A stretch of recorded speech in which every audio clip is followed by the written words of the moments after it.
Coming up on the pod today, I recap my shows in St. Pete. Can't wait to talk about them, the highs and lows and everything in between. I do want to mention tour dates. This week is a big week for me. I'm going to Houston this Friday and Saturday, and the Saturday 7 p.m. show. Well, it was going to be the only Saturday show, but it looks like it's selling out. There's like 8 tickets left right now, so that's going to be sold out. We added a third show at 5 p.m. So there's Friday 1 show, Saturday 2 shows, and then I go to Dallas on Sunday at the Addison Improv, one of my favorite clubs in the whole country. Tickets are flying for that one, so if you live in either of these places and you want to come to the shows, get tickets right now because they're flying, and I'm stoked about it. And then I'm going to finish out this leg of the tour in Washington, D.C., August 9th through the 10th at the Arlington Draft House, and then I'll be at Zany, Chicago for 3 shows, a residency, a week with Willie B, Tuesday, Wednesday, Thursday, August 27th through the 29th, and then San Diego, September 6th through the 7th, and then Sunnyvale, California, which is basically the San Jose area, September 12th through the 15th. And the end of the podcast, I will be dropping some more unannounced tour dates for you guys. I should be dropping them publicly, hopefully next week, but either way, I want to make sure you guys hear it first, and I want to make sure you guys hear the podcast first, which starts right now.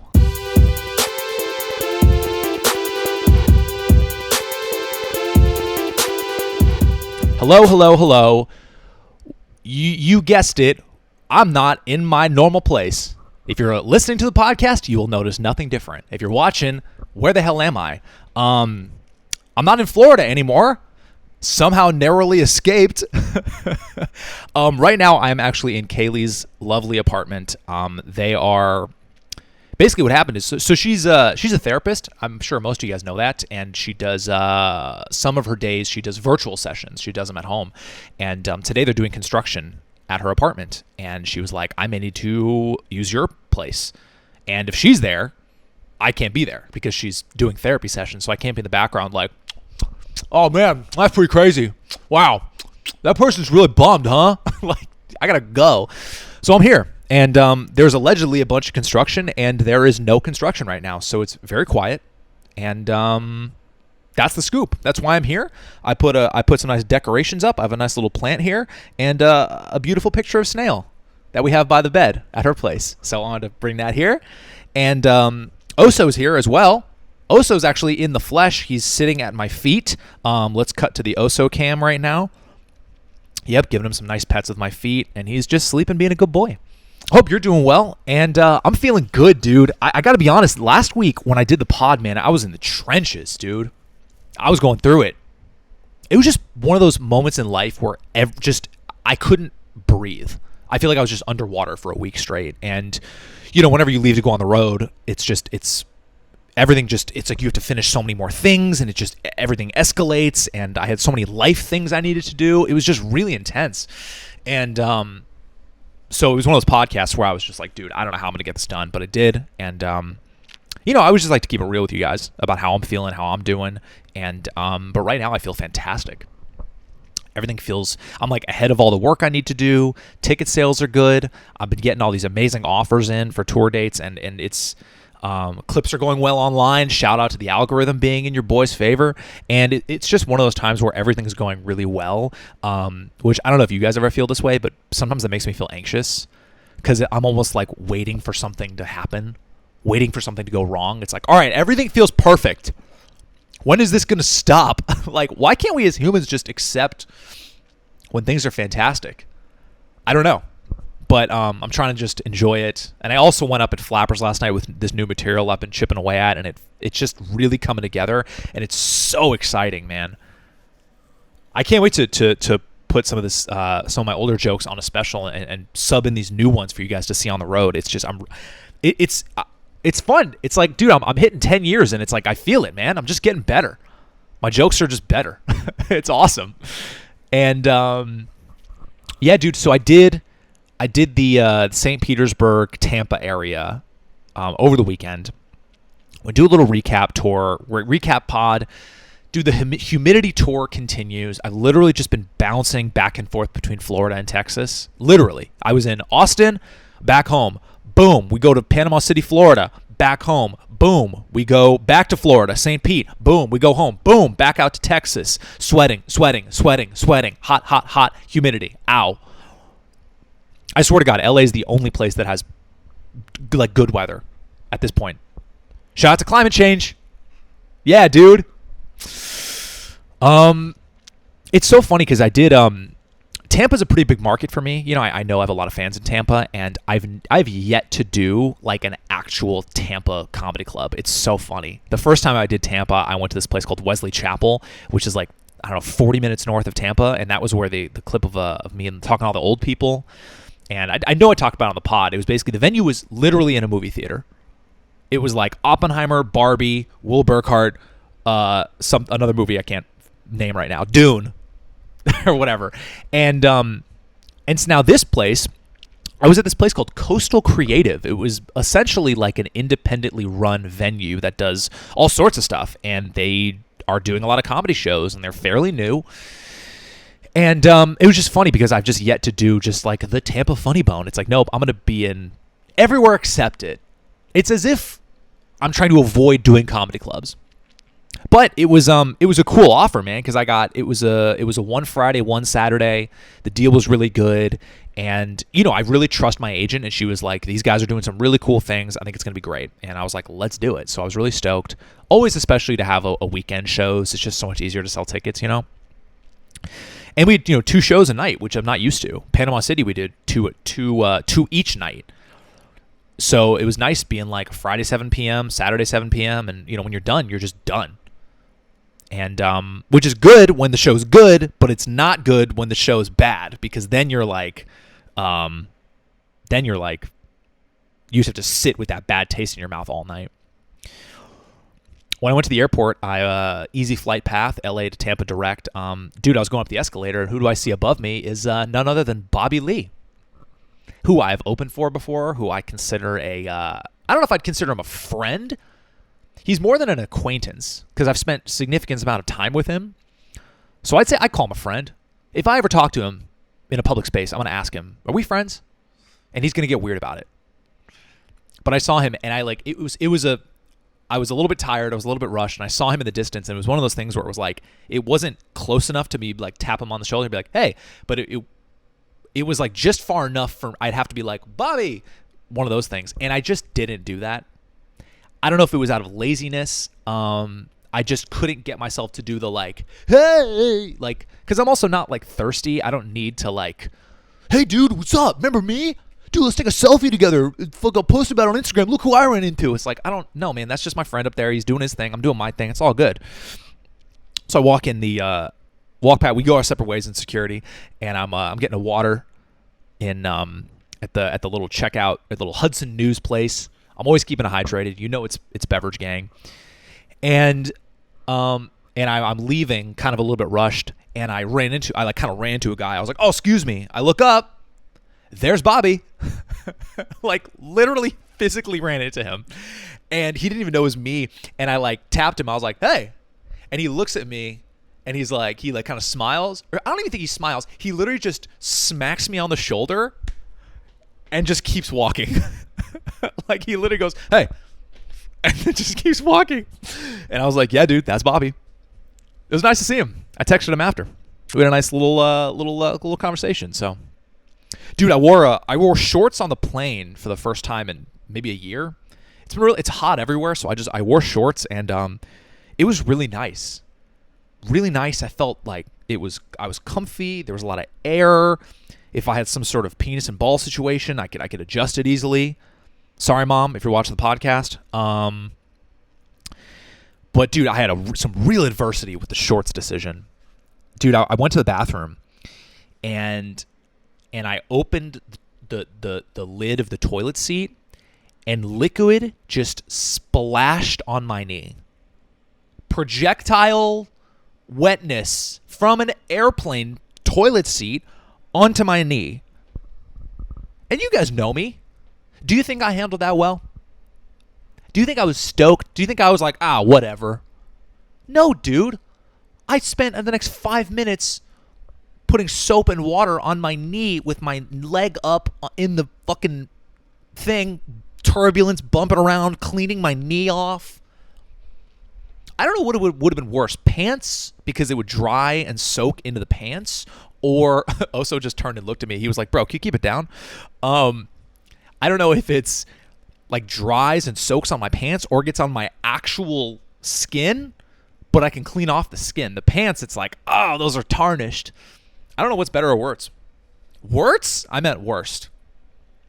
So shorts on the plane, dude, that was some real adversity. When the water, or excuse me, whenever the piss and shit liquid hit my kneecap, I wanted to fucking parachute off the plane.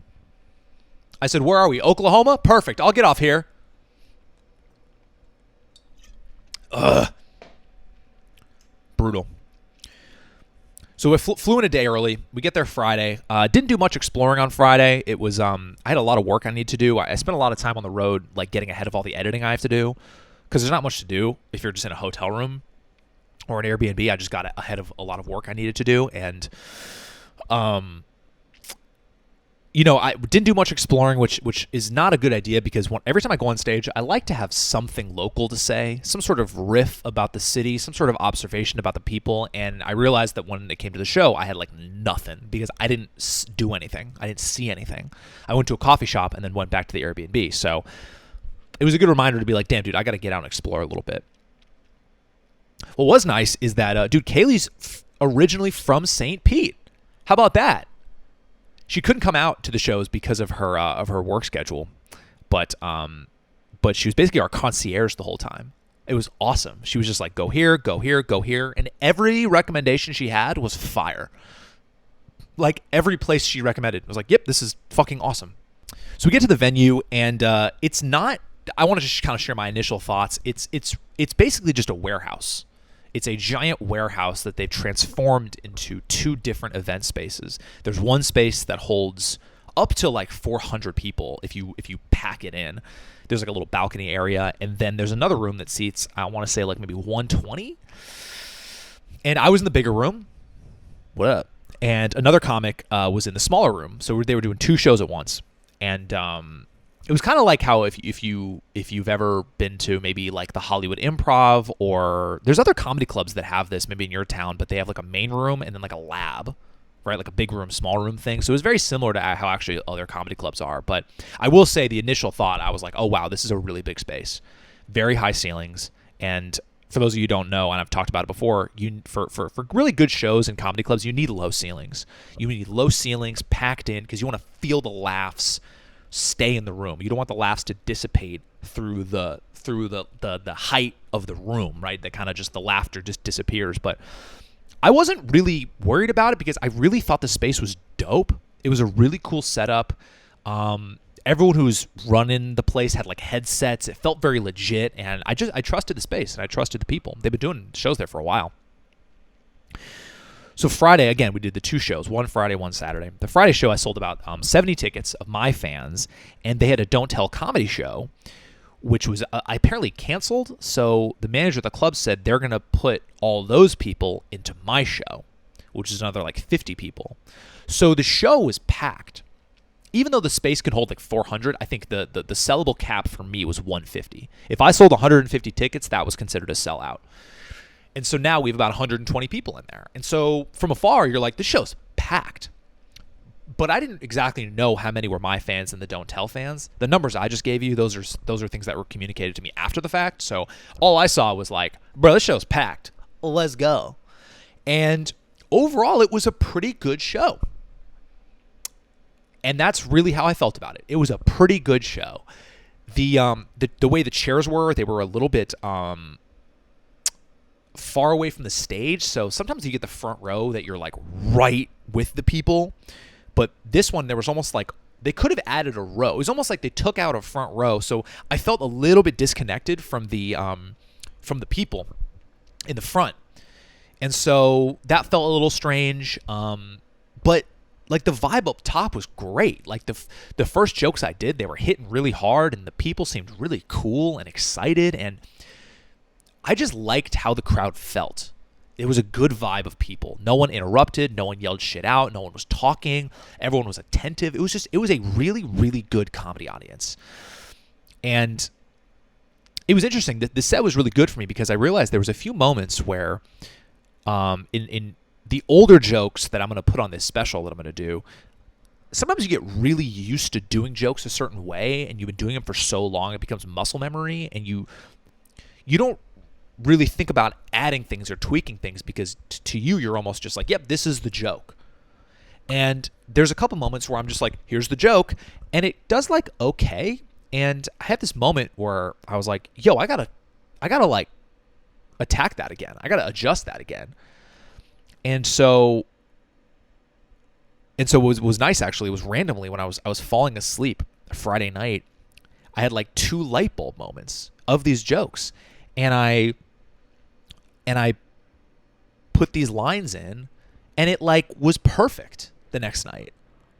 It was like this light bulb. It was like, oh yeah, say that here, call back to that here, great, and it worked.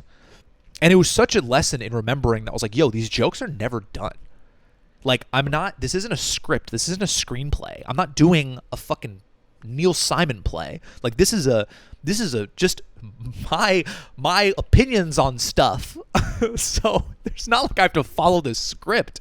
Timing is everything, but it's like, dude, I can switch it up. I can say different things. And it was a really good reminder to do that.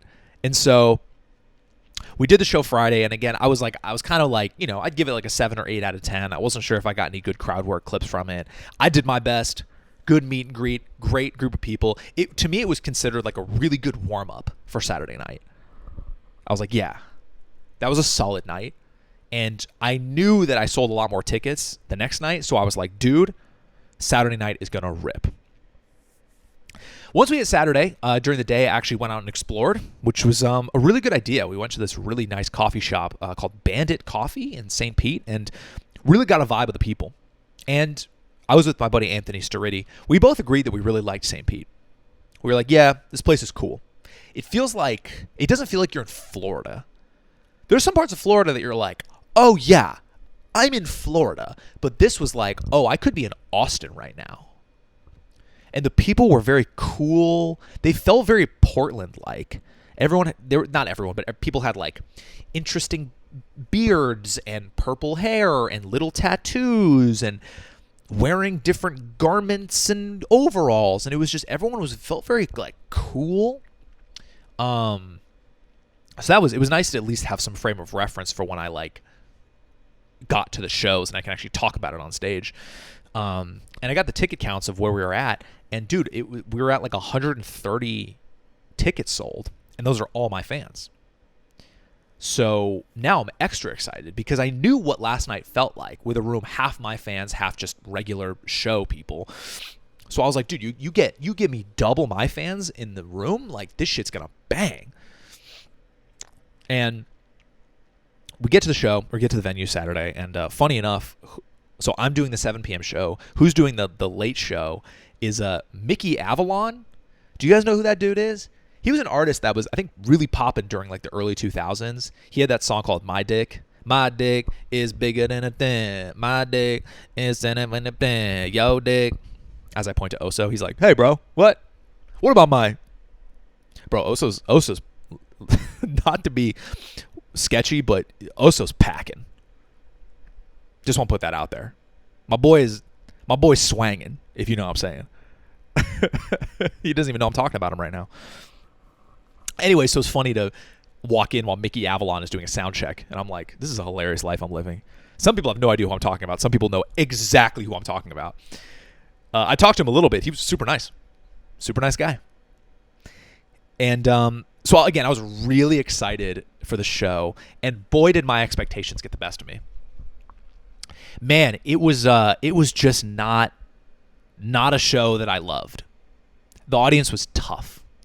And I want to be careful about how I talk about this because you guys know what the show is or what the podcast is. It's very much me talking about my experience. And I'm experiencing shows through this very hypercritical lens, and I notice things that people don't notice. And so take what I'm saying with a grain of salt, right? You know what this is. This is the behind the scenes of how my mind works. But this show objectively went well.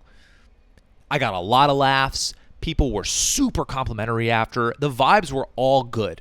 But I felt like it was one of the tougher shows I've had on the tour, for sure. And I don't really know why. Couple reasons I think it felt tough for me is that the front row, dude, they added a row in the front, so felt way more connected. So again, it was even more excited. I was like, okay, perfect. People are right here. This is a better setup.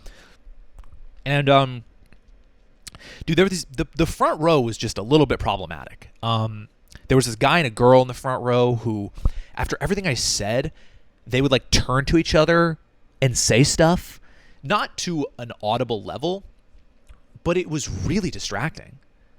Like I'd say a joke and they'd go, and then they'd start listening again. It was, and I called them out really quickly for it. I was like, hey, do you guys mind stop talking? Or like when you lean to each other, it's just, I find it really distracting. And they weren't like, oh, got it, sorry. They were just kind of like, oh, yeah. And they just did it the whole show. And I didn't say anything for a second time because the first time I said things, I felt the crowd detach. It felt like the principal or whatever, the teacher getting mad at the class. It was just this weird vibe that I had to like get the room back. So I was like, I don't want to have to fucking do that again. So I just dealt with them chatting after every fucking joke. And it was really annoying. I made the mistake of also like talking to one of the guys in like a crowd work way, which is a really bad idea because it was already like not someone who is aware of maybe how distracting they're being and now all of a sudden I'm putting the spotlight on them.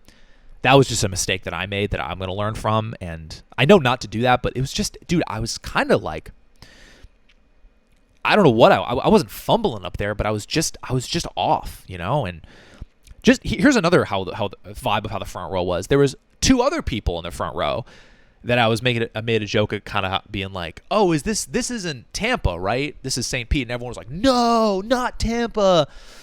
And one of the girls in the front was like, yeah, fuck Tampa girls. Like, not smiling saying it, being like, fuck Tampa girls. And a couple girls down, there was a girl who was like, I'm from Tampa. What? And I tried to make a joke about it, but it wasn't that funny. It just felt weird. So I got this shit going on, and then I have the people in between them going, ha ha, Tampa girls, wow, that's so funny. I remember I went to Tampa once. So, dude, I was just really distracted. And it just made me feel disconnected from the rest of the room because all I could focus on was this chunk of people and people were kind of chiming in with stuff or saying kind of like, ooh, look how funny I am type of shit, which is really annoying sometimes. And it just like, it was such a different vibe than Friday. Friday felt very much like, yes, continue with jokes. We will sit here and laugh. And this one was like, ooh, yeah, this is a party. I can't wait to give my thoughts on these jokes. It was just like, yo, chill. Let me just do the jokes. And you guys just chill and laugh. And I felt kind of bad for the people in the back because, like, I don't think they could tell kind of how distracting some of the people were being. So I even, like, 2 times during the show said, damn, you guys are really making me work, huh? And I guess those are 2 separate thoughts. It was just, I felt bad because the people didn't really know what was going on, right? And then also I hit a point of being like, damn, you guys are kind of a tough crowd. And I don't think I've ever said that twice during a show. But I said that twice. Because, it was like they were making me work. Even saying crowd work stuff, I was like, I thought it was pretty funny. And they would give me like half of what I thought. And again, this is just my experience of it. I think to anyone else who was there, they would have been like, bro, it was a great show. And it was. But this is just truly how I was feeling because I have to keep it real with you guys. It was just a really tough, it wasn't a really tough show. It was just a bit of an off show for me. And which was disappointing because I really was like, this is the most packed show and sold a bunch of tickets and, you know, I was really excited, but I was a little bit let down. But again, that's my experience. I'm still incredibly grateful for everyone that came out. People at the meet and greet were so nice. Sold a bunch of tour posters and just everyone was cool, man. It was just I let certain audience members get the best of me and I got distracted because I'm human. Isn't that annoying when I'm a human being sometimes? And it's also funny when people like whatever. I was going to say like some people When people look like they're really excited during the show to be there and then they don't stay for the meet and greet, you almost think that like you did a bad job. Which isn't true, because it's like some people don't want to stand in line to take a picture with fucking me, which I get. But when you see people in the crowd and they're all like laughing and excited and they just leave after, there's a part of me like in my ego is like, oh man, did I suck? Did I do a bad job? But it was fun. Shout out to everyone who came. Sold almost 200 tickets in St. Pete, Florida, which I'm so grateful for. And yeah, if you guys were at the Saturday show, I'm sure you understand what I'm saying. And I'm just thankful you guys came out. After the show, we did my specialty, dude. I did my version of partying. I ordered Anthony and I some treats. I DoorDashed some creme brulee cheesecake and 2 big-ass gourmet cookies.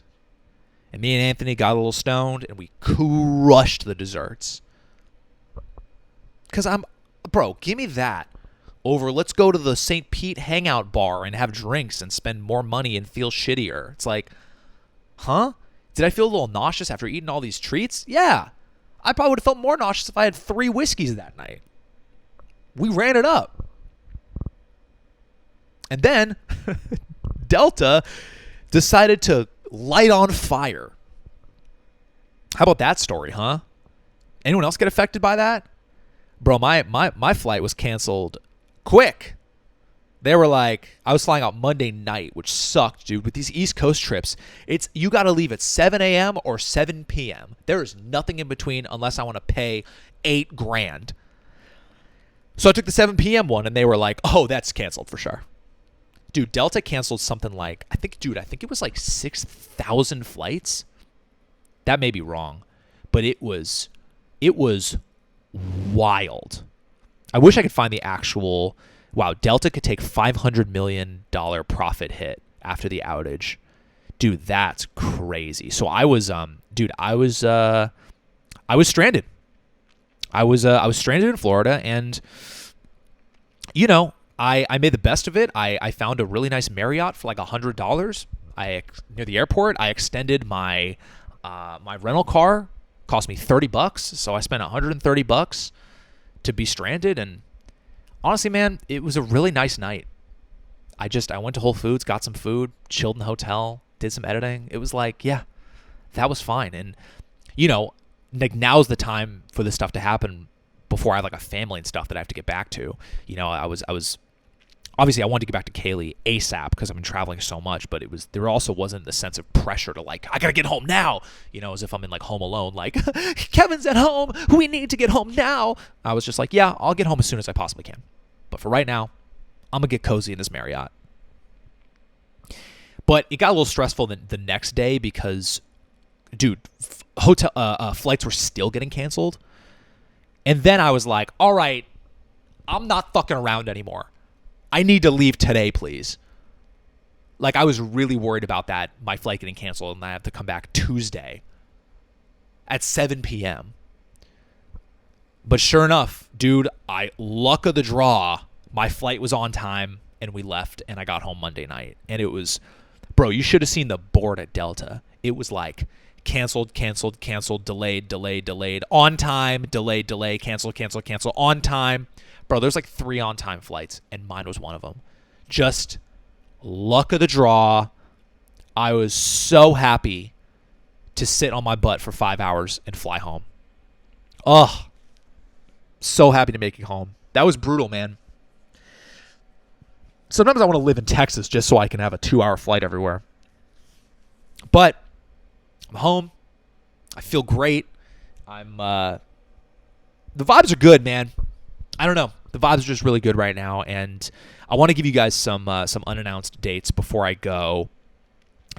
I don't know if I want to run down all of the save the dates because whatever. I'll just let you guys know in order. We got some big ones, dude. September 26th, New York City. We did it. It's happening.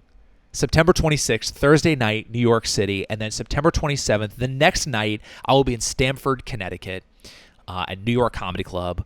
Can't wait. And then October 3rd, this got confirmed 30 minutes ago, Atlanta. I'm coming October 3rd. And these ones I've already announced. October 9th, Richmond. October 10th, Virginia Beach. October 23rd, Pittsburgh. October 24th, Buffalo. November 15th, Cleveland. November 17th, Philadelphia. December 5th, Phoenix. And the last new save the date is December 18th, Nashville, Tennessee. Wednesday at Zanies. We're locked in. I'm coming back. I can't wait. Those are dates just for you guys. No one knows those yet. Of the ones that are, not all of these are on sale, so I think the best move would be just put the dates in your phone and just set a reminder, or like hold the date, right? As if it's like a wedding, you know? Save the date. I mean, I cordially invite you to Stamford, Connecticut to spend an evening with William Burkart. That's the podcast for this week. Please subscribe. Thank you guys for being here in a bit of a different episode. I hope you guys enjoyed this. I know maybe the lighting wasn't great, but we got Snail here with her little picture. We got Oso sleeping, who just woke up. Let me do another Oso cam here. Let me do that as he walks away from me. And there he goes. Anyways, you guys are the best. Texas, come see me. Houston, Friday, Saturday. Dallas, Sunday. And then Chicago, DC, San Diego, Sunnyvale. We're going. We're rocking. Stand up, dude. Fun times. I will see you guys next week with a recap of the Texas shows. See you later.